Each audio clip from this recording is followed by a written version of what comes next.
Je me trouve actuellement devant le ministère des Outre-mer où Rémi Rioux, directeur général de l'AFD, et Annick Girardin, ministre des Outre-mer, ont tenu une conférence au sein du ministère concernant les résultats et les projets de l'AFD dans les territoires ultramarins.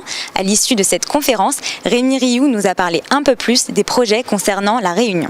Alors la Réunion, c'est de l'ordre de 500 millions d'euros, 430 millions d'euros qui ont été engagés l'année dernière. Il y a un grand enjeu évidemment transversal à la Réunion qui est de rééquilibrer le développement, les équilibres économiques du nord vers le sud.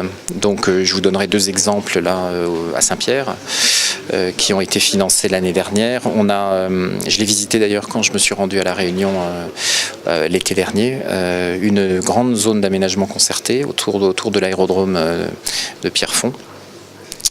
Qui a dû beaucoup avancer depuis l'été dernier, mais un bel équipement public pour accueillir des entreprises et des services autour de Saint-Pierre.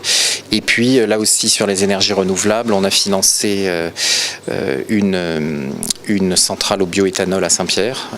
Donc là, c'est la première installation française. C'est là où on est dans l'innovation. On est dans des technologies de pointe pour reconvertir l'éthanol issu de la distillation de mélasse et de canne à sucre en énergie de façon renouvelable.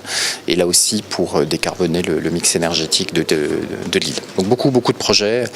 Et puis à La Réunion aussi, ce qui est très intéressant, que j'avais constaté en m'y rangeant, c'est toute la dimension régionale. Les acteurs réunionnais sont très mobilisés pour la coopération avec tous leurs voisins, Madagascar, Maurice, l'Afrique du Sud, les Comores, Mayotte, parfois même jusque d'autres rives lointaines de l'océan Indien. Et donc là, on veut à l'AFD, c'est notre mission, puisqu'on est présent à la fois dans les États étrangers, dans les territoires ultramarins.